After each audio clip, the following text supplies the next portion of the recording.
Hello, savvy listeners. I am excited you are taking the time to invest in yourself today. Savvy, the business podcast, will show you how your daily habits can create your own platform.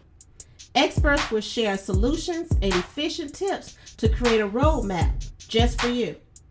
One thing that can make this happen: change your habits, change your success. Welcome to Savvy, the business podcast. We are on today with corporate and entrepreneurial women panel discussion. This is a conversation that we have amongst ourselves, amongst our friends and family. But there's an issue there where women, when we go out, that there's this red tape or a way people look at us that well, a woman can't do this, or you may not be smart enough, or it's always something that we have to work extra hard to, do some of the same things that the average person does, and for you to take us seriously. When we show up in our dress heels or our business suits, it's okay, she's dainty, she's a woman, she don't have the power, or, it's always, something that we may not be able to do because we're too feminine. But as a woman, we're stronger than what, a lot of people give us credit for. So this is why today we wanted to have this discussion, the panel with these women, and all of them, have worked in corporate America. They have their own businesses, so they can give us that honest opinion and not nothing that's in the news or statistics. We're talking about our own experiences, and some of us have the same experiences, just went through them in a different way. But that's part of this discussion today. So we're going to start on the end with Wykesha, and they're going to, introduce themselves. So one, I want you to know who these women are, what they do. So, Wykesha. Okay. Hi, I am Wykesha Hayes, aka Dr. Y, founder and CEO of the Key Group. I am a leadership development coach and corporate trainer. I work with individuals and organizations, and my goal is to help them find their personal development worth, capitalize on their strengths so that we can improve their performance, productivity, and ultimately their profits. So I'm excited to be here. Hi, my name is Chrystal and I am the owner of CR Consulting, where I help nonprofits to engage in their community through effective programming as well as fundraising. And I also work for a nonprofit school district where I raise money to build additional schools. Good morning. Thank you so much for having me. Absolutely.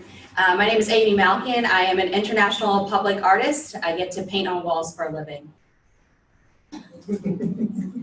My name is Wynisha. I'm the owner of Couture Scrubs and Fashion. I've been a registered nurse for 13 years, and I decided to put both my passions together, nursing and designing cute scrubs.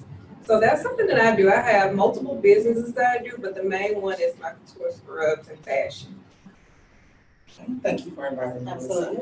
My name is Kristal Johnson. I'm the owner of Fun Joy LLC, where we have helped nonprofit professionals and startup companies raise over $200 million over the past 10 years. And we empower people to fundraise without fear and make the assertive ask so they can get the monies they need for their business. Well, thank you, ladies, for being here today and willing to sit on the panel and have this discussion. So let's start out with, each one of you have your own business and organizations.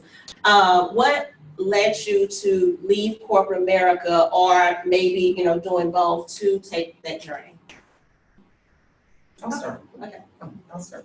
Well, I've been in the nonprofit development and fundraising field for a total of 15 years now. And so what really made me leave is there's a sector of nonprofits that are kind of ignored. And it's usually the smaller nonprofits that don't have help with fundraising. And it's harder for them to get grants. They don't know the language, how to speak to funders, or really have the time and effort needed to devote to it. So that's what made me start going into consulting with nonprofit organizations and eventually with startup companies to help the people that are kind of ignored. They're not large nonprofits. Their general operating budget is very small. And so they don't have the funds to work with a whole panel of consultants or a consulting firm. So I fill in the gap that way. Anybody else? For me, I wanted a better quality of life. I was in corporate sales, and I sold everything under the sun, you name it, like retail sales, door-to-door sales, face-to-face sales, fundraising. I did it all, and I was making really good money. But I just wasn't happy, and I realized I wanted a better quality of life, and I realized my passion was in the arts. And I was constantly fed messages that you can't make art as a living. We teach that, and you can't be, thriving. A successful creative, it's always the starving artist. That's what you hear thrown around. And so it took me a while to wrap my head around making art a professional career, but I've been doing it now successfully for 4 years full time. And for me, I've had the best quality of life. I'm not making as much as I was before, but I'm still very early on in my career, and I know that I will be making what I was making in corporate and then some. I have mentors that are making really amazing money off of art. And for me, my driver is better quality of life. And also to create a life that is meaningful for me and my son, that works for me on my terms. I don't have to account to anybody. There's certain things that pays off. So yes, I don't have sometimes the stability that you would with corporate America. But when you do put in your due time, that stability is going to come. So for me, it was just quality of life. Okay. What made me change is because I was a nursing supervisor, but I supervised 7 specialty clinics. Not just regular clinics, but specialty clinics. And I was dealing with a lot of lives. And I ran the ambulatory flow pool. So I staffed the ambulatory system. So I felt if I could do that for a company, I could do all that for myself. And I'm really big on leaving a legacy for my children and creating generational wealth. So that's what made me step out on faith and start my own business. And I always love fashion, and people at work say, how do you come to work? You look so nice, you look so cute. And then I started noticing the building was changing, and they felt better about themselves. And the impact and the response that I received from people who work for me, I loved it because they stayed, they didn't leave. I trained them, I worked with them for 6 weeks before I would put them out in an area. I trained them in all 18 clinics, and that made them feel a certain way. And so other places were able to see them, choose them. They were able to choose their location, and it was a win-win for everybody. Okay, Kristal. Sure, similar to Chrystal and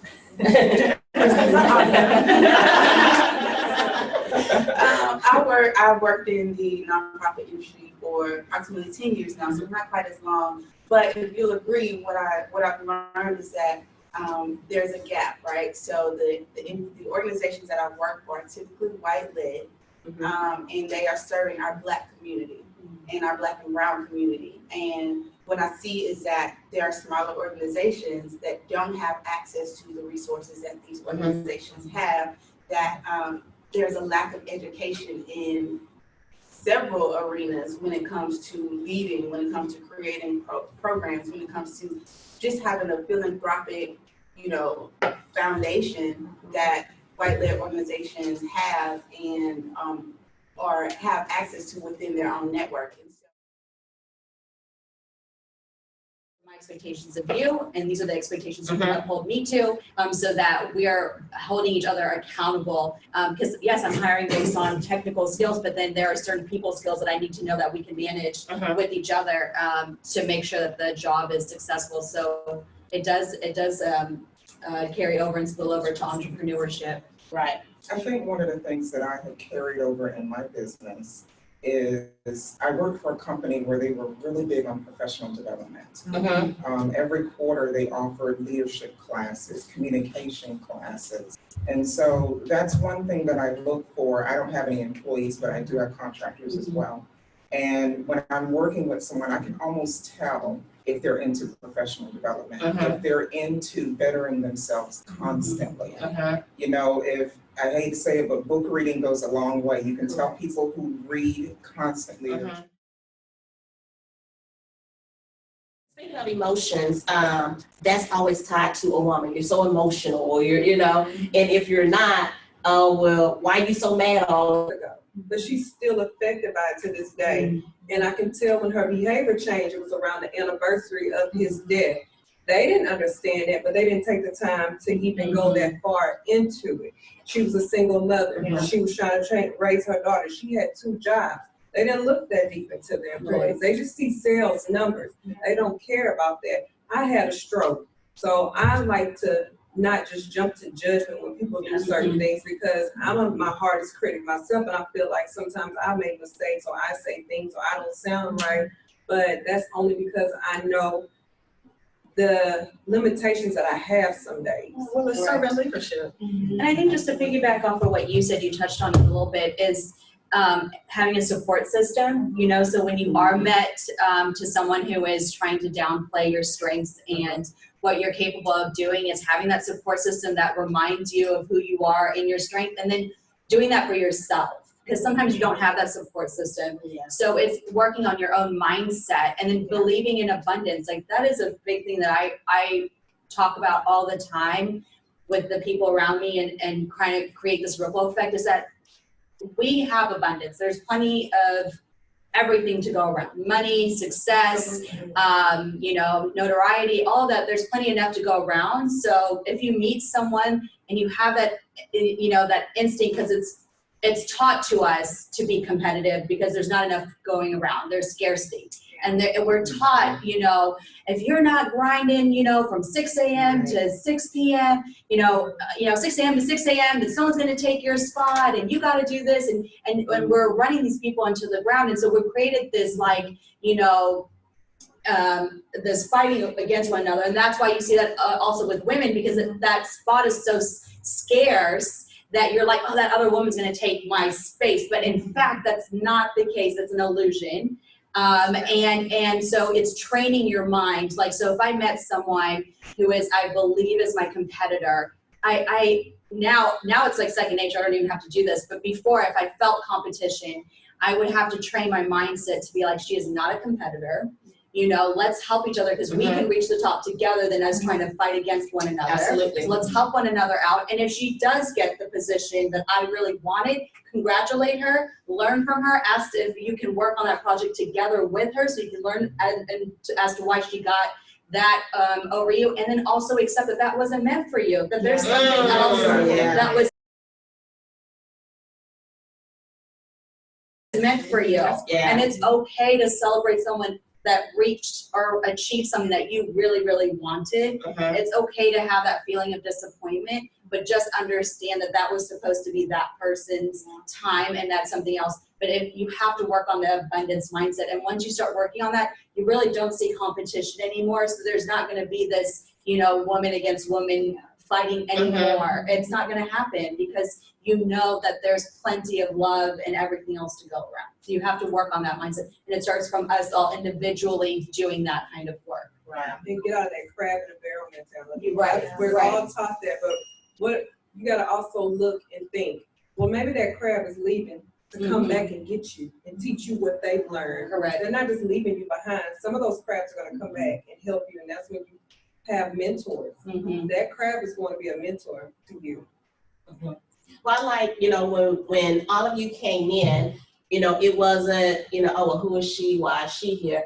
Everybody came in, you know, introduced yourself, started talking, collaborating, passing out cards, and just having a conversation. It wasn't about that competitiveness or why she's here or, you know, what is she doing here? Okay, her answer gonna be better than mine. It was none of that. And we have to get out of that mentality of that competition and that cattiness of, I gotta hurry up and get in front of her, I gotta hurry up, you know, I gotta be better, I gotta dress better, I gotta, you know, hair and makeup, whatever it is. We gotta get out of that mentality of, because even just us on this panel, we're all different in certain type of way. You know, we all have a different mindset of, you know, what we like for, you know, dress, makeup, our careers, things that we like.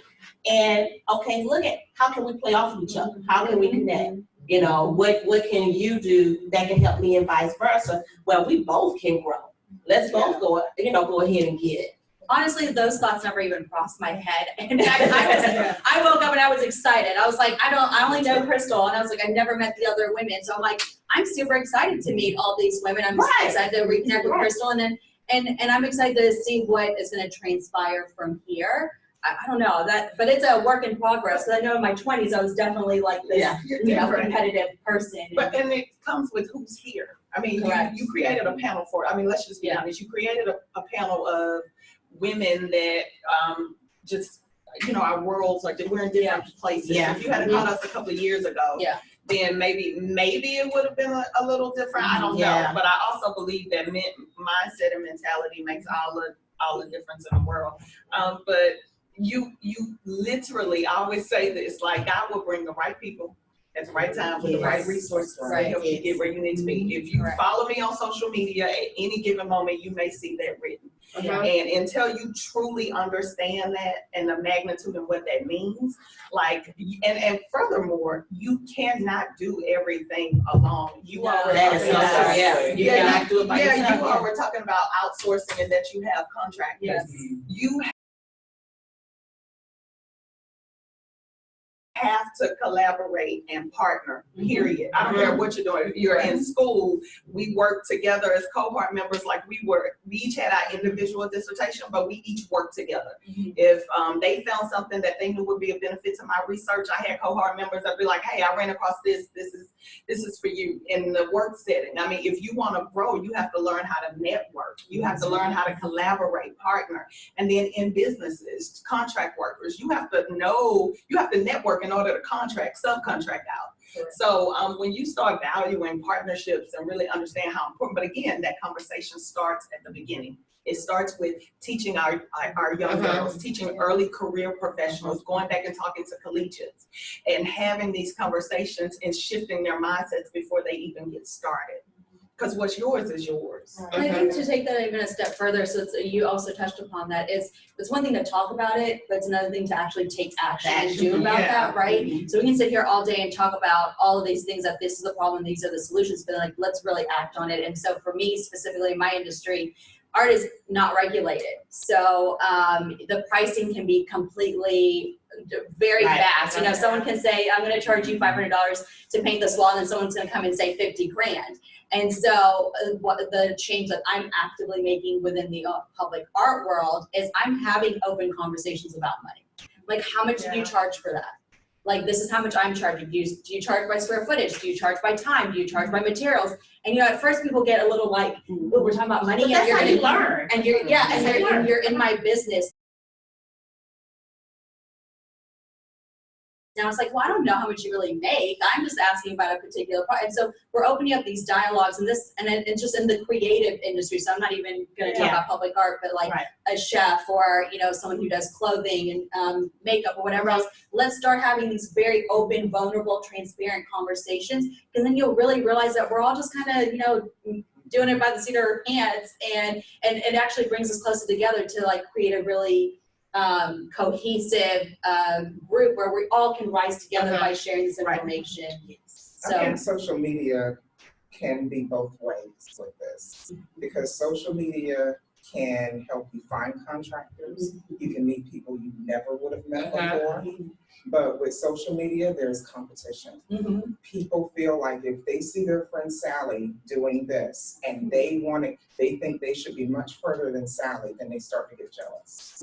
And so social media can divide you as well as bring you together. And so I think it feeds that, what you were talking about perhaps in a barrel, where you feel like I'm not getting anywhere, but all of my friends are doing this. I think it's important because I've taken like a digital detox. On Sundays, I completely have no social media. Like, it's because you have to retrain your mind. Like, we really were living before Facebook and everything else. We really were. You have to shut it down. And when I was born, none of this was around at all. No cell phone. Sally. I didn't know Sally. I didn't know Sally. It's an evolution. So I don't subscribe to living your best life. Like, I don't really subscribe to that hashtag or anything, but I think it goes back then to the mentality, like what you just said, is having the strength and courage to be like, you know what, this is not helping. It's getting me down this path of and mentality that's not healthy for me. So I'm gonna shut off social media on Sundays. I think you have to have the strength to be able to do that. And we all are on different chapters of our life. So yes, Sally may be up here, but Sally may be down here because something happened and you may be up here. So there really is no, we shouldn't really, we say this, we shouldn't compare what we all do, we're all humans. So then it's like, okay, then taking the next step of let me shut down social media and not look at that. But just work, just concentrate. And now, you know, there's like, the great thing about social media is they're sharing these success stories and about how these women are becoming successful entrepreneurs in their 40s and their 50s and their 60s. There really isn't a timeline on when so social media has created this like, gotta do it now, gotta do it now. And it's to pull away from that. We don't have to do it now, but there's nothing real time. And we just need to work on ourselves. That's what's real time. It's work on ourselves, because then we don't want to be in a position of what happened this past Sunday. And it's like, whoa, that happened out of nowhere. And they're too young to go. You know what I'm saying? Like we had a whole life to live in front of us. But if you won't be it there if you're continuously looking at social media because you're too busy comparing, you're not living your own life. I think people need to remember when you are looking at social media, and I hate to quote a meme, you are truly looking at people's highlight reel. Right. It is their highlight reel. You have no idea what they were going through the day before, that morning, what it took to get them to work, or even to wake up out of bed. So you have to remember that social media, you're looking at the best parts of someone's life. What I had to learn from social media and what was hard for me, I hadn't had social media in 9 years, no social media. But becoming an entrepreneur, I had to have social media. It's very vital to your business. And I had a hard time looking at people who had 10,000, 20,000 followers, and here I have 100. But I had to realize they've been doing this for years. I just started, so. But you gotta Or they remember bought too. But you also have to remember, even with all of those followers who are truly authentic followers, because a lot of people now, they just click, the looky-loos and let me see what you're doing. And it's just all of those people that just click. And they're not truly, they're following you and really into what you're doing. So out of the 5,000, you may truly have 100 people that's really following and interacting with your conversation. Because I mean, we have all of these people that's following us and want to befriend you. And you know, just this past week, I was talking to somebody. You have all these people, okay, add as a friend. Why? You know, if I go to your profile and you're not doing anything and you're just posting all these selfies of you hanging out, I don't want you hanging out with me. You know, I can do it myself. So of course, I'm not gonna, you know, befriend that person. There's no offense or nothing like that, but it's just, why add all of that extra space? Because now all of your selfies, I won't be looking at, and I don't even know you, you know? And likes don't pay bills. Yeah, like There you go. well, so to your point, I think we have to define why we're utilizing social media. Yeah. I think we have to understand what our purpose is with social media. That's one. Two, I'm hesitant to say that likes don't bring you money. Here's why. Because I actually utilize social media. Like, I understand what my purpose is on social media. And so when you maximize and leverage social media for whatever your purpose is, it's a huge benefit. So I'm not going on social media to compare in a sense. I'm going on social, like many of my contracts, almost all of my contracts that I've gotten is as a result of relationships on social media. Networking. It's networking. And so, and what it reminds me of is my husband is in sales, and he's not like a social media guy where he utilizes social media for his business. Old school insurance agent. The philosophy many years ago before social media was go out, network with your business cards, go see who you can run your grocery store basket into at the grocery store, start a fake conversation, and then ultimately you're giving business cards, right? And so if you were being trained by an excellent leader at that time, what they would tell you is go out and see how many no's you can get. And so if you transition that, go out and see how many no's you can get to social media, what you're doing is reducing your landscape of having to go to Walmart and Target to bump in baskets, or go to Walmart, Target, and Bed Bath and Beyond to bump into baskets. I think defining why you're on social media is important, and that's the responsibility of the individual, because there is benefits to social media, and I don't want us to leave here with a negative tone to social media, because I think it's shifting. You know, I think the purpose of social media is powerful. like completely powerful. That's why I joined. I knew I needed it to develop my business.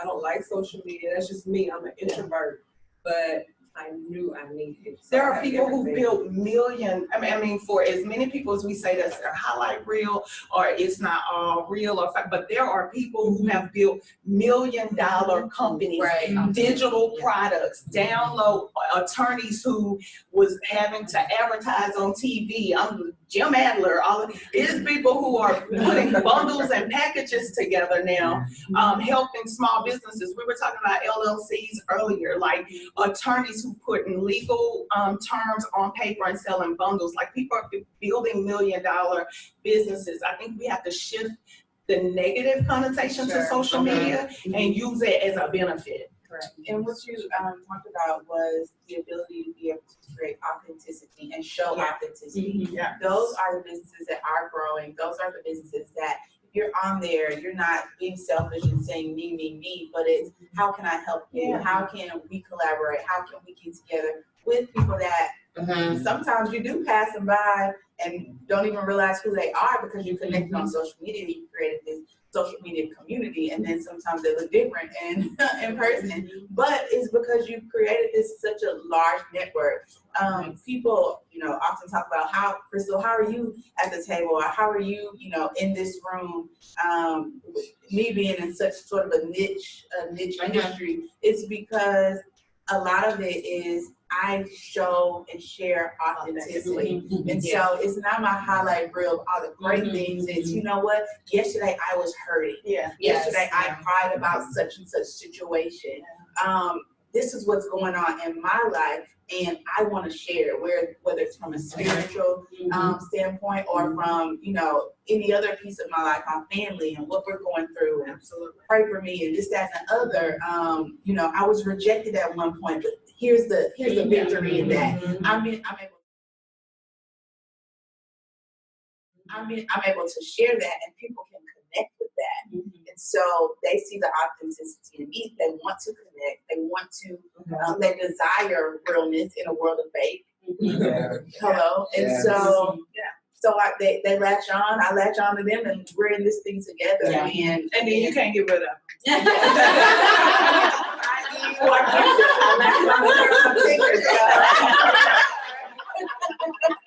They want to be that newbies. Be that newbies and then look up and today.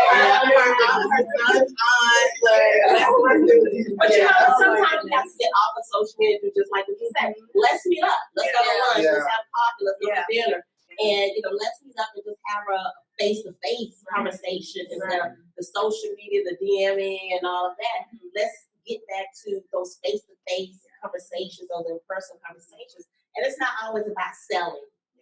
We have to get away from every time we sell. We gotta get back to building relationships with people, authentic relationships, and not just you gave me that $50 and I'm done with you.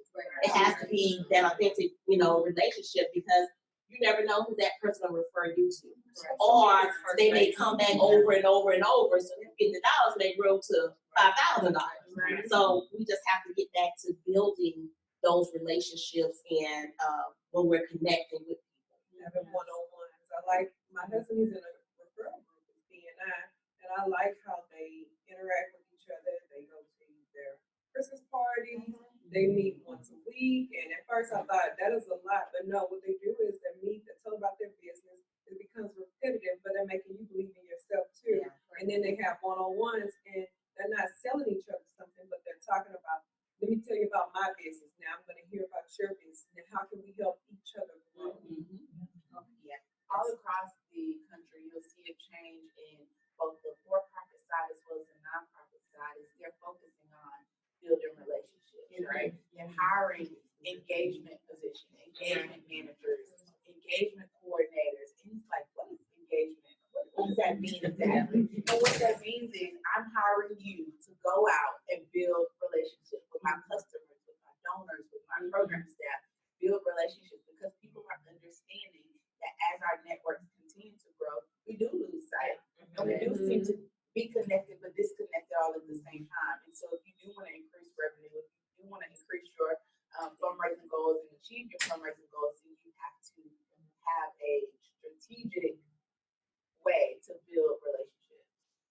So back to my language, because Yeah. leadership development is my language. I think when we talk about like the difference between leaders and managers, and when you discuss engagement, I think the piece is, and where we tend to fall short is our job.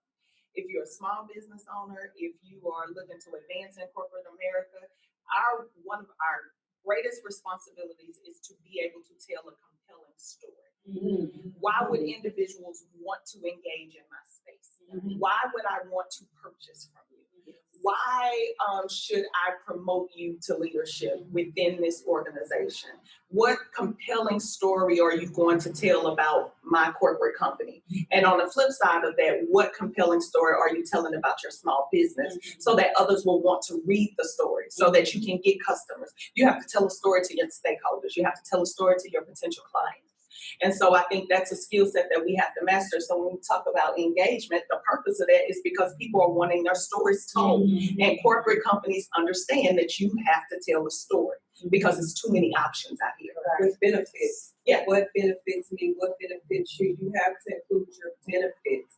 And that's important. And people gotta understand too, and you gotta let them know, being an entrepreneur is just not all glitz and glam. It's hard. And when you become an entrepreneur, especially at the beginning, the first few years, you don't get any breaks. You don't rest. You may leave your store or stop doing your business, but you're always on your laptop. You're working. You're trying to communicate with those people. And the people trust you and they want to communicate with you and learn what you know. So don't be afraid to share it either. And don't think you have to charge every time you share some information. That's important. That goes back to building that relationship of not selling. And yes, we are all in business to make money. We're all in business to survive. We're not worried about the lights because lights is not going to pay for anything. But we have to have those relationships. It is not about always going at that dollar. We have to get out of that sell because actually, when you get out of that sale mentality is when you actually do make the sale. So it's getting out of that mentality and just building relationships and getting connected and knowing and understanding who you are and listening to the person that you're talking to. Because just by listening to what they're saying, you will gain so much more just by having that open ear. And maybe even, give them something that they didn't even come and talk to you about. Exactly. And that can build on your business. Oh, I can do that too. Or, you know what? I'm connected to Wykesha. Let me call her and she can get that done for you. And if you and her, y'all collaborate, y'all get that done. And, by doing that, only thing that client knows is, oh, she got it done. She did what I asked her to do. They don't need to know who you outsourced it to, who you collaborated with. They don't need to know all of that. So it's understanding who's in your network and partnering and collaborating with each other. Exactly. I think that's what it's all about. Let's shift gears a little bit. We want, as a woman, and I want to kind of get an answer from each one of you. As a woman, what are some of the red tape that you've run into when doing business or trying negotiate a contract? Okay, I will say two things. Two things that I have run into is when, number one, they always think the fees are too high sometimes, that you're charging too much, and then you have to kind of explain your work. And then I got to the point where I was tired of doing that, and my track record should explain my work. It should explain why I'm charging this and the what goes into what I need to do for you, whether it be fundraising, whether it's public speaking coaching. Some people don't realize that they're starting at zero. They're starting at nothing, and you have to build them up, and that takes time. So that's one thing I've run into. The second thing that I've run into is we were going back to the competition or how people sometimes think that you're too bold as a woman when you're speaking. I always get that from other women. And, it's usually two things. Either they think that your personality shouldn't be the way it is, or they don't understand it because they may be timid, they may be shy, they may be docile, and they don't understand why you're assertive or you're bold. And so when working with women, some women in business, that is what I've run into. That has been a problem. So that, and also the fees in the beginning. For me, I cater to women. I have scrubs that I design for male or they're unisex, but I cater to women.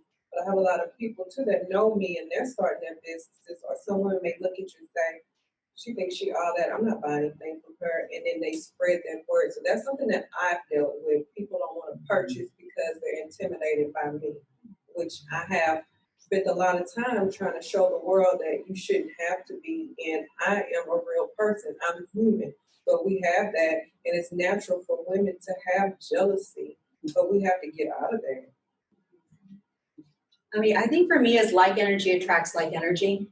I have not met one woman who's been jealous of me. I'm just all supporting women. All supporting women. Hey, look, that's when I have my blinders on, right? Because I don't need to interact with that person. So for me, I'm only interacting with women who want to support other women, and that's what I attract because that's what I want to give off to other people and in my periphery and my ripple effect. And so, you know, I always tell people, be delusional, create the reality you want to live in. And so for me, I choose not to. I don't even see it. If that person's like, if someone tells me, oh, I think that girl's like side-eyeing you, I'm like, okay, maybe she's like loving my dress or something. And I change the perspective and the narrative. I really do not have time to be like, oh, she's side-eyeing me, and I don't have time for that. It's irrelevant. It's not anything I need to give any more energy and time to. But it's a culture thing too, because in our culture, we get that a lot. Oh, I get it too, within y'all's culture too. But I choose because I will be honest. I have a lot of diverse friends, but my child's father is Black, and most of my boyfriends have been Black in the past, and so I've entered a room where I walk in and I don't explain, and it's like it is totally okay. I remember I walked into 2 birthday parties, both of them Black families, and I walk in, I'm the only one that's not Black, and the energy that I felt, and so for me, it's like I come across as if I'm oblivious that I don't see it. I see it, I feel it, but I'll still walk into the room and say, "Hi, how are you? My name's Amy." So they'll be like, "Oh, why are you so lovely?" It's totally okay. You are not affecting my bank account. You can judge me all you want, but I have a right to be here. I was invited because my son is friends with your son, and we're not paying attention to that. Anyways, that's a side note for the jealousy part. But what I meet is most of the people. It's not really dealing with women to women business, but it's most people think that I'm not the boss. Because I'm up on a scissor lift, or I'm on scaffolding, so I'm on like 50-foot walls sometimes. So then, if I have my independent contractors and some of them are male, they'll automatically go to the guy and be like, "Oh, great job, that looks amazing," blah blah blah. And I'm like, and so I have no problem. Before I used to get called like, "Oh, that's kind of like egotistical, or you're being very bold or very arrogant," because I'd be like, "Actually, I'm the boss. This is my mural." And then I was like, you know what? I don't really care if you see it as being arrogant or assertive or whatever you label, because I earned to be here. I worked hard to be the boss and to have my own business and to hire independent contractors and to create an economy for other artists. And I have no problem. And if you have, if you feel that type of energy, but that really doesn't have anything to do with me, because I know who I am. I'm not an arrogant person. I'm not cocky or any of those things.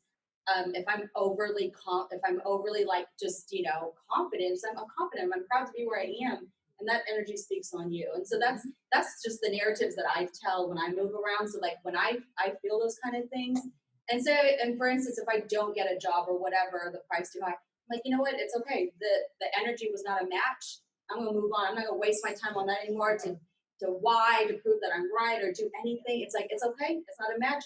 Cut it off, like cut off the arm and keep it moving and go on to something bigger and better. Just quick story. There was not a match. I had a $20,000 project, and energy, this guy, it was just not a match. And I had to make the decision to be like, you know what? I'm gonna have to let go of this $20,000 mural. It's a lot of money. As a single mom, I could use the 20 grand in my bank.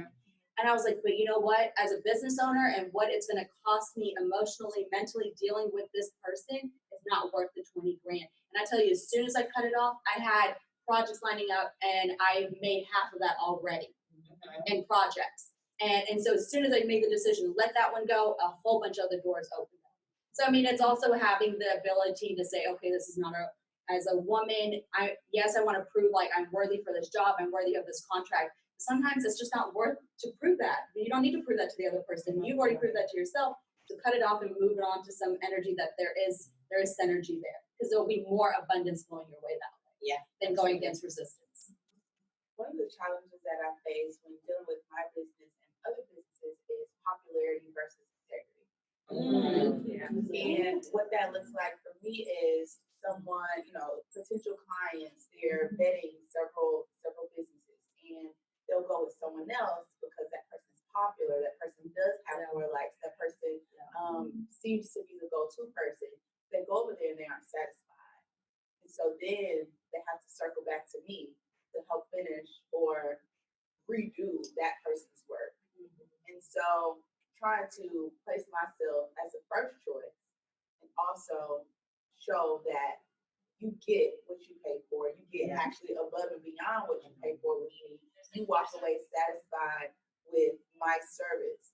And so if you want to go to what's popular, go right ahead, but I have to stand on what I believe in and what my foundation is and what I know I can offer to the client. I think for me, one of the lessons that I had to learn and I had to also deal with was setting my price and sticking to it. That I've worked my price points from the back end from very strategically. This is what I know that I need to make. This is what it's going to cost in order for me to produce this. And then, the second thing I had to learn is that it's okay to charge for my intellectual knowledge, that I am my brand. So for me, much of what I provide is a service base, and so what you're getting from me is my intellectual property, and being okay with price pointing that property. But I can't let our sisters go out like this because I had to. I'm sorry, I had to. Let's go back to this. I know, no. It's not just about you. This is about because what I really want to make clear is that we're not the only ones that carry these negative connotations in business and or in corporate America. Right. I sit at the table where I am the only African American woman. And so, and then more specifically, the only African American woman with a PhD that you have to call doctor. And so the issue with that is it's not just my sisters that look like me or women of color. It's all women and even men.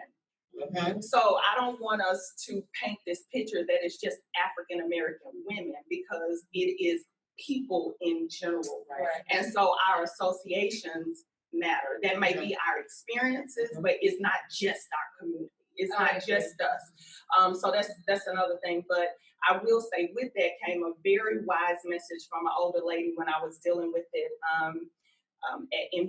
at my job. And so years, and this was years and years, edit that out. Years and years.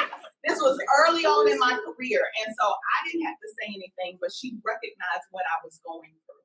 And she pulled me to the side one day and she told me, she said, honey, you never lose your worth.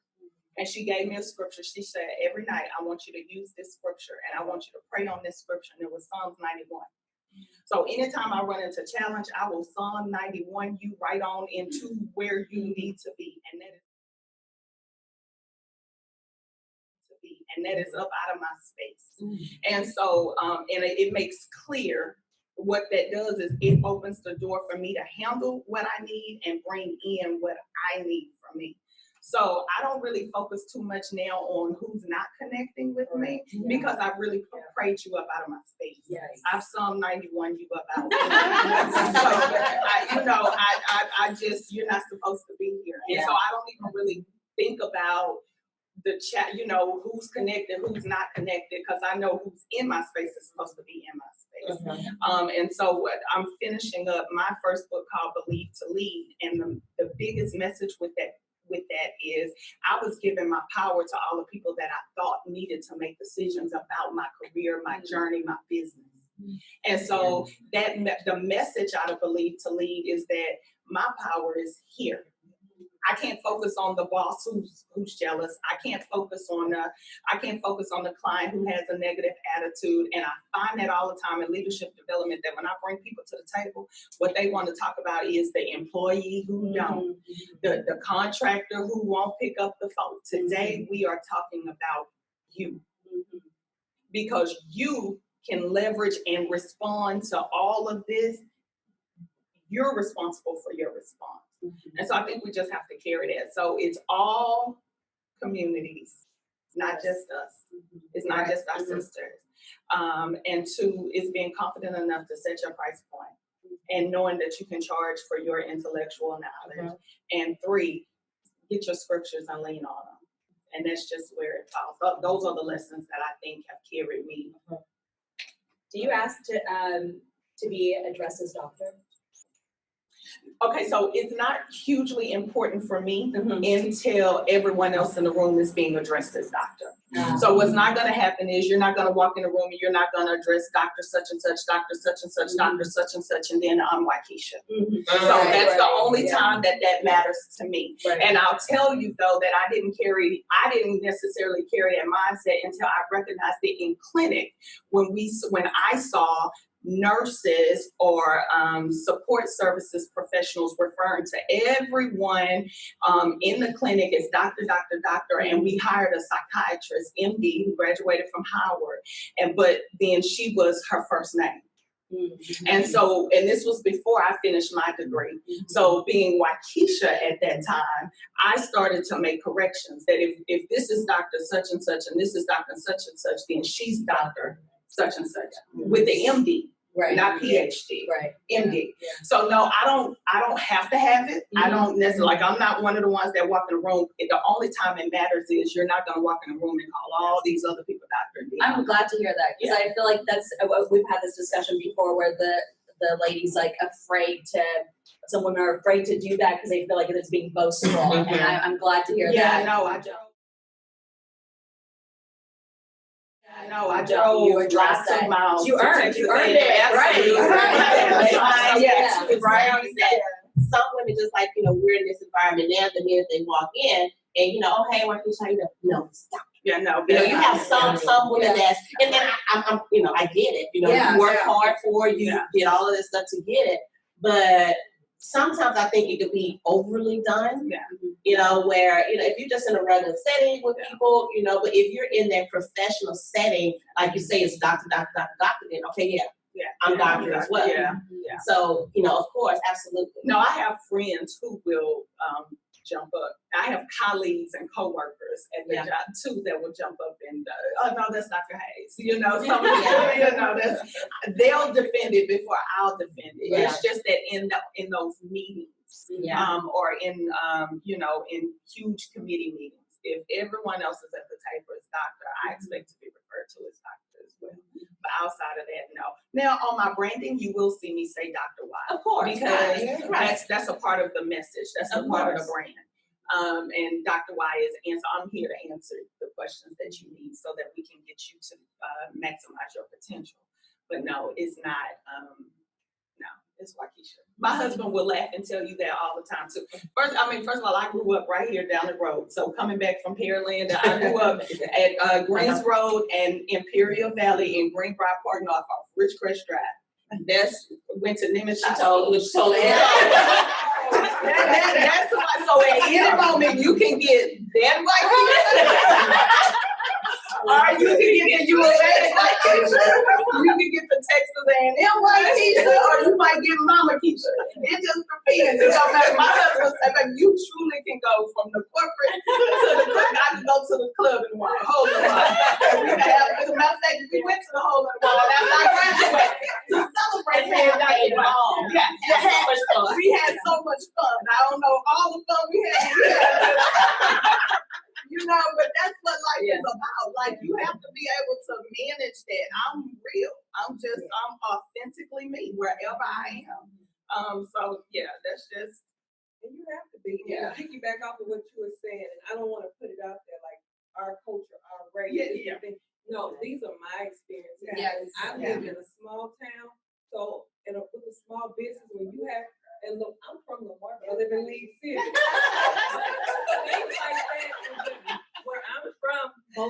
look like me.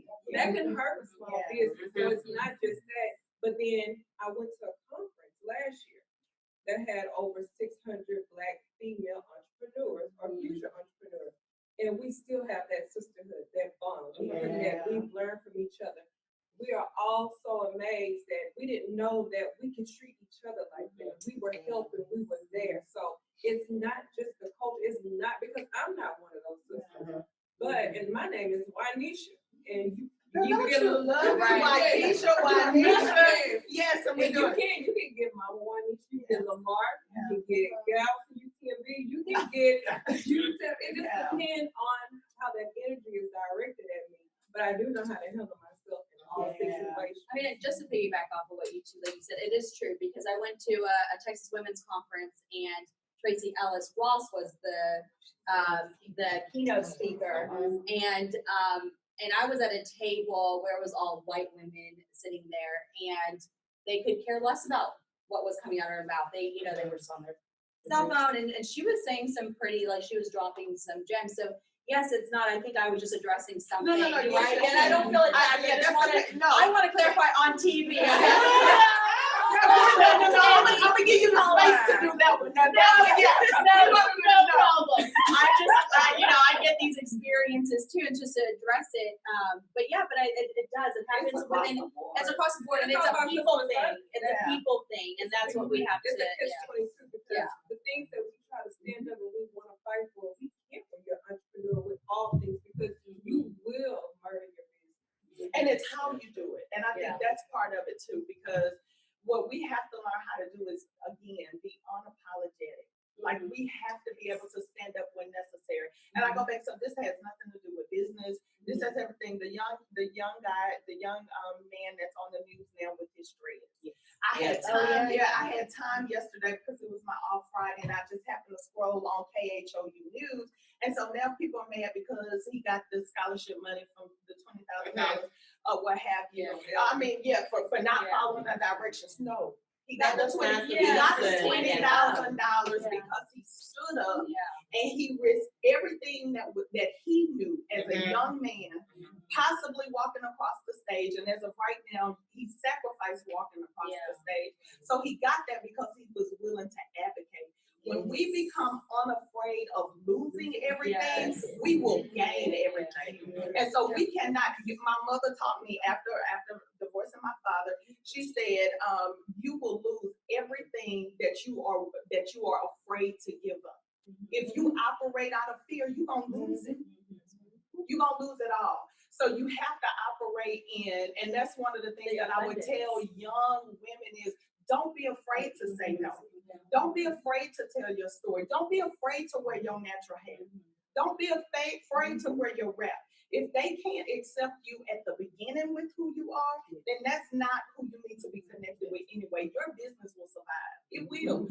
Don't be afraid to say no. And it takes a strong person too, because people from my area who know me, I went through something to where I wasn't even leaving my house. And I got to the point where I would go out.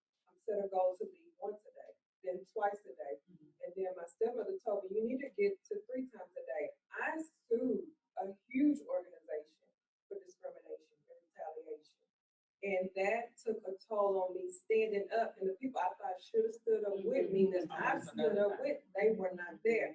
And it broke me down. I suffer from depression, anxiety from that situation. But I'm feeling, since I started my business, I'm at peace and I feel relief, and I'm doing it for myself. I had to go up against the mayor's daughter. That's how hard it was. And these are privileged people who think they can do and say what they want, but they don't understand when you are strong and you're smart, you keep your stuff together. You keep your evidence, your emails, your receipts, your pictures. And that I thought was going to destroy me. Thank God I had my husband. And he saw it and he said, this is not you. And I was at my lowest at times. But this had been happening throughout the organization for years, and it still is. But I was the first to stand up and said no. But people say, I wish I would have did that and got money and this and that. No, I wouldn't wish that on anybody. You know, people who have fought for us, they died for us as well. You know, we win in the end, but we're broken. You guys are feeling it, and I'm taking a stand to help you when you won't stand for yourself, but that is a hard platform to stand on. I think it goes, this is the point that's a reoccurring theme that I keep talking about, the abundance scarcity. You touched upon it, and you said it in a different way, but it's the same thing, right? Of like, you go for what is rightfully you. So the guy with the dreads, he stood up. He said no to something, and that was a scary decision, but there was abundance on the other side. And look, with him saying no, he got that scholarship off of Ellen. I think that's the main thing. It's just there's abundance in the world. There's a pathway just that is lit up just for you specifically. And so if you have confidence in that, and belief in that, and in some case, you know, believing in God and all these kind of things, then you're gonna get to that space. You just have to believe. And yes, there's gonna be things that throw you off your path and things happen, but it's just about perspective and how you choose to look at it. It's a learning lesson, and it makes you stronger and better, and you just got to keep moving forward. You have to close those doors and open your new ones. Yes. I think you have to, you know, people, we're so judgmental in things that happen. And with this young man, I think so many people looked at it as if it's just high school. No, it's not just high school. No, There's so many people that don't graduate, you know, forget just walking across the stage, but just can't graduate for whatever reason. They just didn't, you know, do what they were supposed to do and didn't do anything. He's not a troubled child. No. He's not walking around with his pants around his ankles. You know, he's a good student. Just looking at him and the way he speaks, Right. you can tell he's a good student. You know, he's just a normal child. But because of his age and because it's high school, people start looking at it differently. And regardless of a person's age, this is where they start learning. And he was taught up until now, whatever that may be, to stand up for, you know, what it is. And to have the support of his parents and his family, not to start having the support after, oh, you got $20,000, now I'm your best bud. Yeah, right. It's not about that. It's having that support that stand your ground. You know, we're not cutting your hair. We're not going to do it. And then to have something that is a 30-year-old policy is crazy. Right. I think the world better get ready for millennials. Mm-hmm. And I'm not for sure what we calling this high school group. It's like senior or something. I'm not for sure what we're gonna call them, but we gotta get ready for them. My son is a junior and he's 16, and they are not having any parts of it. I think about it like when my mom was in school. We're from a small town. I moved on Greensboro when I was in 3rd grade, but we're originally from a small town here in Texas. My mom knew I'm gonna grow up, I'm gonna go to college, I'm gonna become a teacher, because that's what women do. They go to school, they become teachers in that generation, right?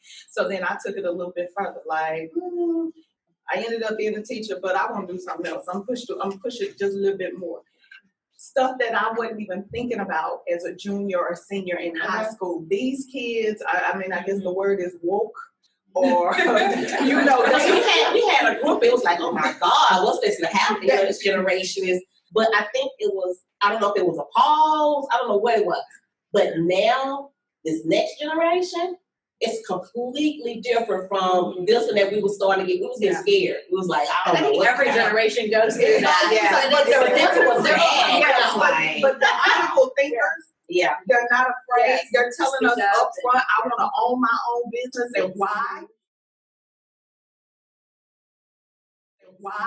They're making decisions. They understand. They're socially conscious in ways that that my generation, I feel like in high school, was not socially conscious, and they are just not afraid. Sometimes too unafraid. Yes. You're right.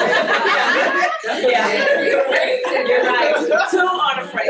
Sometimes they're too unafraid. You gotta remind them, but they are not afraid. They are not afraid. And to be honest with you, they almost put us in a position sometimes where we have to support them. Yeah. We have to give them room to either one, bump their head and make a mistake, or two, ride with them. Or three, question our old mentality. Or question our old mentality. Oh, that's good. Yeah, that's really good. Really good. It's getting stronger and stronger. Just think about it. When we were growing up, our parents worked 2-3 jobs. They were never home. We raised ourselves. Us, we didn't want that for our children. Right. So we work one job that makes enough money. You go to school to get a job and you can make enough money. You can be at home with your children, raise them, teach them those values. So they are coming out. They They're different. strong. Yeah. Because that's what we put in them since they were infants. Yeah.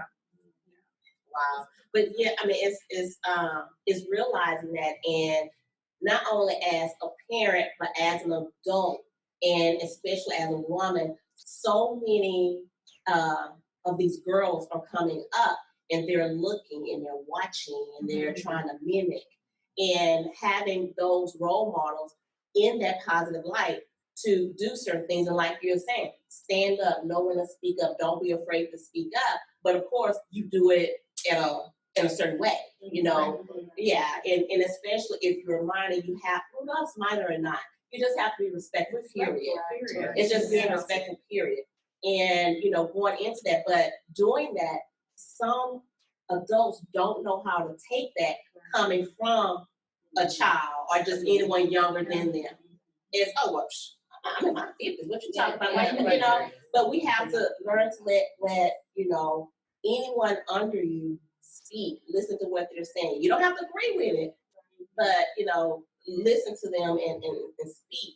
So, you know, with this whole social media thing, and we talked about it earlier, looking at what's out there, and how often, or would you suggest when you see of someone out there that you see they have a potential, they're trying to start a business, they're trying to do certain things, and they're just not doing it right. How often would you reach out to that person, not knowing how they're going to come back at you? I ask permission first. Hey, I'd like to, you know, offer some advice and some feedback that I'm seeing that you're doing on social media. Can I offer that to you? Because I learned the hard way where most people are not receptive to that right off the bat. So I ask permission, and if they say yes, then we have opened up that door to have that dialogue. And so now they really can't get upset. I always ask permission in everything that I do, even venting to a girlfriend. I really need to vent. Can I emotionally download on you? Do you have the space to hear me vent? Because they are going through their own stuff. Maybe they don't want to hear my shit. You know what I'm saying? I'm sorry for cursing. and so I ask permission to do that.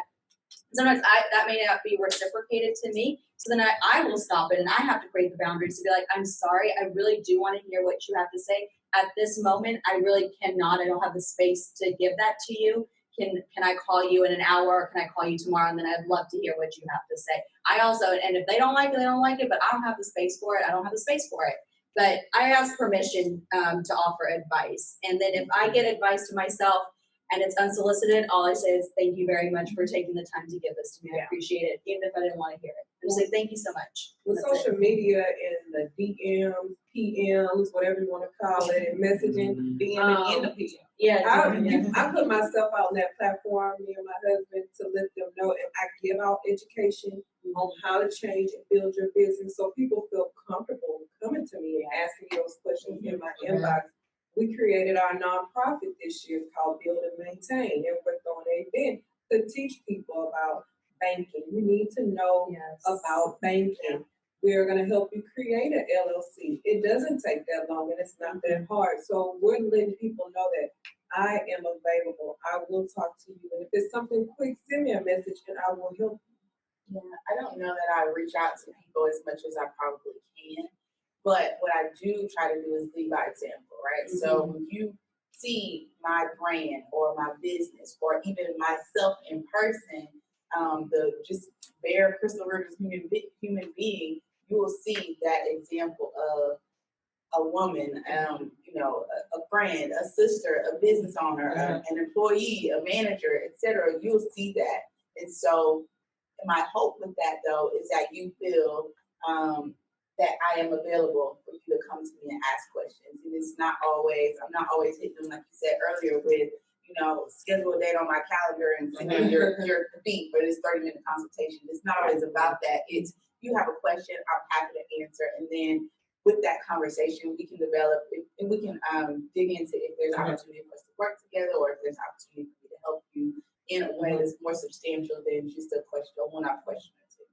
And because of social media, we're always watching and we pay attention to things. when you created this panel, and I reposted the flyer, I don't know you, but two people that I trust and I know are great people, they were like two of my favorite people. DeJuan Claiborne, he is our first Black president of the League City Chamber of Commerce. And he said, and I know what type of person he is, Terry Barber. Those are excellent and great people, and I love talking to them. I've known them for years. I know Terry from church, and I've been with her for a long time. Abundant Love.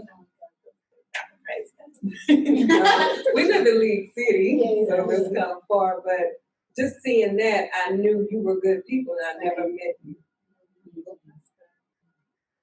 I like that you said that, because when I first put out the post, it was, okay, who's going to be receptive to this? You know, who's going to think out the box and, you know, want to do something? And the feedback that I got, I was like, oh, wow, okay. You know, so, all right, well, let's do this then. You know, so, you know, I put the information out there, and then, you know, people started to follow instructions and, you know, do what was asked in the emails and all of that. So, you know, out of that, you know, I created this panel, and being able to have it and connect with all of you, and some of you I have never met before, but right. So, you know, it's having those connections and reaching out to people and being unafraid to reach out to a person that you're not connected with or don't know, to say, you know what, okay, let me look at her feet. Okay, she looks like she's doing something. Let's, you know, be a part of this. And it's one of the things, you just never know where it's going to go. So, you know, getting the feedback and the phone calls, you know, about it, it shows that it's a good thing to reach out. Because one, you never know who you're going to meet, who you're going to get connected with, and what type of partnership or collaboration you're going to get out of, you know, that meeting. And it's not only about today, it's, you know, on and on after this. You know, you never know how long that relationship is going to build or build into what, right? Conversations like this are necessary. And so I want to thank you, Melissa, for inviting us and for putting it out there to, because people want to know. They want to know what we go through. People want to know circumstances that they can relate to, that, and some of those people may never speak up, but it's people like you who put together the platform for us to be able to come together and speak about these things. You and I would have never received the information if one of my sisters from that conference I went to last year, she tagged my name in your post. And I saw it, and I was like, you don't want to do that. I'm glad she did that, and that's the connections that you build, those relationships, and they do last for a long time. And I'm so glad she tagged my name in there, because I wouldn't be standing here today. I just do whatever Chrystal tell me to do. I believe you're wrong. No, maybe not. But you know, but your message is powerful in what you just said. My husband is also a basketball coach, and he says this all the time: you miss 100% of the shots you don't take. And so he's put that in my son's mind, and it's just a message that transcends support and it transcends life. So I think this is good, and whether it starts small, it just expands. You did it. You open the door, you tried. You put it out there, and so from this, the only thing that can do. That's like positivity. Is the only thing that could really come out of this, right? New connections, if nothing else, collaborations, partnerships, new contact, or what have you. And then once you post it to the World Wide Web, you just never know what it's going to do. So I think this is good. And we've touched on so many different things. You could go back to your topic of depression, which I really wanted to go back and say kudos for sharing that, because a lot of times we don't share those moments, and it goes back to your story of authenticity and why that's so important as a woman in business. I think that's powerful. That lends itself to a whole nother conversation. Overcoming resilience, empowering the support system, and all of that stuff. So this was good. I truly am grateful for the connections and everyone that want to participate with us and have this conversation, because it's not only me that go through some of those issues, in corporate and as entrepreneur, being questioned and looked at a certain way. One, about being a woman and being, African American woman, you're looked at a certain way by, one, do you really know? And if you know, how much schooling did you go? When I tell people, I'm self-taught, that's how I know, some of the computer skills and things like that. I'm self-taught. What you mean you self-taught? You can't self-teach yourself that. Oh, okay. Well, but you go through and you're able to produce and you're able to, do what it is you need to do. And you're just always looked at a certain way. And it doesn't even matter that, you've done that you're proving your point, that you're putting certain things out there. You still looked at a certain way. And, being authentic, just being honest and open and saying what it is that I just felt that this conversation needed to happen to show and let people know it's okay. You're not by yourself. And two, let's talk about it, let's put it out there. Why not? Let's just say it is what it is and share our experiences, even though they all may be different in some sort of way. But they're, at the end of the day, it's pretty much all the kind of the same experiences of hitting those brick walls and fences and all of this of trying to push back and standing in your truth, standing in who you are, and you're building who you are, and that this is what's going to happen. Don't be apologetic about your prices, your business, what you're doing, how you're negotiating your contracts. Don't be unapologetic about saying, I am the boss. This is mine. Don't be afraid of saying that. Because sometimes, we are looked at, is she showboating, or she just trying to make herself stand out, or she bragging or boasting. It's not about that. It is what it is. If a man came out and said, hey, well, I'm the boss, it's looked at completely different. But when a woman do it, and you know what you're doing, oh my God, they look at you so differently, and you get such a different response. I wanted to expand on the showboating part. There was this girl, and she wanted to. We were in conversation. She was sharing all the projects that were going on. She's like, "I'm sorry, I didn't mean to." What did she say? Like, show off everything. I'm like, I am so proud of you. Like, congratulations. Yeah. I'm so glad that all of these successful things are happening. And that's one of the things that I want to be able to create a space for women to be able to really boast about themselves and brag about themselves, because I don't think we brag about our achievements as much. And we should be, and we should be able to have a space to celebrate all of our achievements because we're taught to not, there's all these other negative connotations. So that seems like we should be able to, we should all just share all our achievements right now. All of this. We should just clap after 2020. I had that conversation with my mother last week, and I told her, I said, Mom, I'm so excited. I'm going to graduate with my master's, summa cum laude. And I was like, but I don't know if I can tell people that and say that. She said, you can. Yes, you can. And you did it with a brain injury. Yeah. And it made me feel so much better because you're so scared and you don't, because people are going to think, oh, she just bragging this and that. But no, we're setting goals, and I want to complete, and I want people to know that you can do it too. Exactly. I had a brain injury, and I still completed all these programs. But the intention behind it, right? So then you're not going to attract those people. Even if you do, you're not even going to pay attention to them. You're going to be paying attention to the people who are like, I am so glad you shared that. Yeah. I needed to hear that. Yeah. That was my motivation, my inspiration, right? So it is, you really do have to share those things, because you're going to help more people than the people that are going to sit here and think negatively. And I did get that. People were like, no, you did good. I'm proud of you. And I started getting a lot of that. But I didn't know how to share it. And that's honest. No, go ahead. Oh, one thing I think we need to really realize is that we have to get sorry out of our vocabulary. Yes. We apologize for everything. One of my friends, she said, instead of saying sorry I'm late, she says thank you.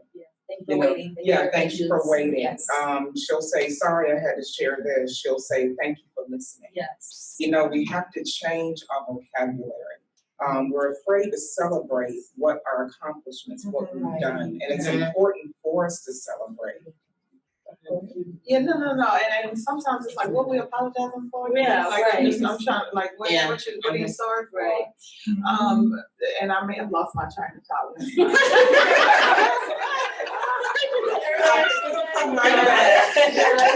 You gonna only get the truth. Oh, I know. I got it now. Yeah. Back to this message, because I think what was happening for me is when I was taught with social media early on, and I got with, you guys probably know how social media Crystal Washington and Ashley Small and Alexis Jones. When I decided to start my business and I was on social media, and then Crystal came behind, they really taught me the art of marketing and understanding that what I was doing was telling my story, right? So I never looked at it as bragging or boasting. I just knew that I needed to tell my story. And then once I saw people connecting to, oh my God, I need to be, I was like, oh, it's working. So let me just keep telling all of Z's business, my business, and, you know, just sharing who I am and my family's business. But what was happening was I was starting to get messages in my inbox like, oh my God, thank you for doing that. I'm thinking about going back to school, or, you know what, I am a teacher. I love what I do, but I really want to step out into another field. How can I transfer my skills that I've learned as an educator and make them work in corporate America? And then once I started moving around and accepting friends on my Facebook from work, you realize that you was inspiring people in my 9 to 5. Like they was coming to me in my office like, I just wanted to tell you, I don't know, one, how you do it all, but two, I'm so like impressed by, and I know that I need to do more. I really need to get out of my comfort zone. I think when you just move and tell your story, you'll realize that you're actually probably inspiring and motivating more people that's looking at you sideways or jealous than anything. I think people are really, really inspired when they see stories more often than not. I mean, think about how we respond to stories.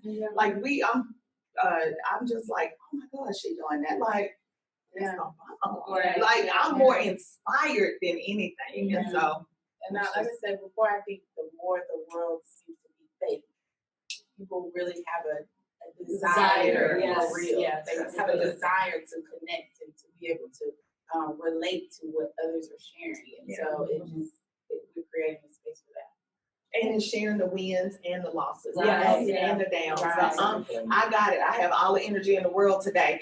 Tomorrow, oh my God, y'all, it feels like Thursday and it's just Monday. Like we just half day into Monday. Right. It's telling the real and true, authentic stories of your experience that I think people relate to. Like, Not just And then to highlight take that, not just the highlight reel. that's the external part. So the internal part is, as a woman, some of us are moms, and we have corporate America job. We could be having the entrepreneur job and how to handle all of that.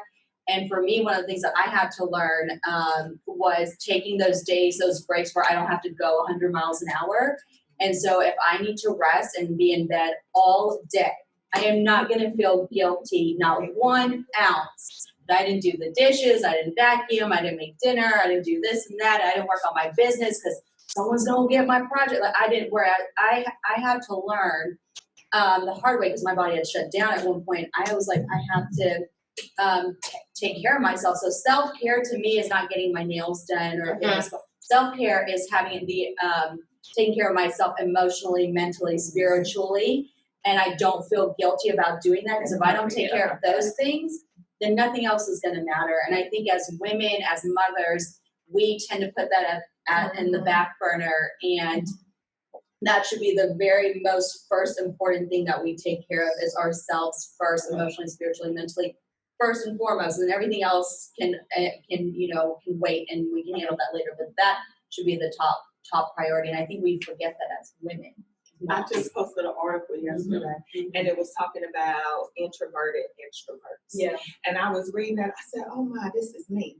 And Kristal will tell you, I will be the first one to slide up out of a function or say, "Yes, I'm going." And then two, if I realize that it's just I'm tired, or I need to spend time with my husband. Because I just want to spend time with my husband. Or I want to spend time with my son, Or yourself. or myself. Yes. I do it. Like, I'm sorry, I was going to come, but you know what? I'm not coming now. Yeah. Like, it's just okay. Like, I will come and light up your room for 15 minutes, and then I would slide out so fast and go get up under my cover, like my candle, and we would just relax. She and I, it's just, you have to learn to be okay with that. And not to feel that pressure of that invisible obligation. No, saying no is just so relieving. Right. Like, no. We have to remember to take care of ourselves with so many different things going on, and we do tend to forget that. Yeah. So, like you say, whether it's sitting doing nothing, watching Lifetime, watching,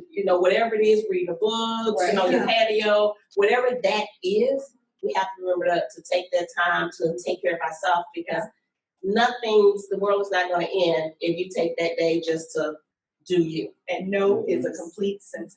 So It's a complete to also to sentence. share on that, is, I lived in an abusive relationship, and just to preface, always people want to know when I say abuse, they think of like this man hitting me and like screaming. It wasn't anything like it was psychological abuse. He was a narcissistic abuser.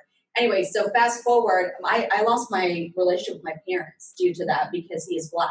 And so they were not happy that this was an interracial relationship. And then I had a baby and I wasn't married. And so there's a lot of layers that my parents were just not happy about. And so when I did decide, I woke up and I left him, my parents were like, well, my dad basically was like, you can't come home.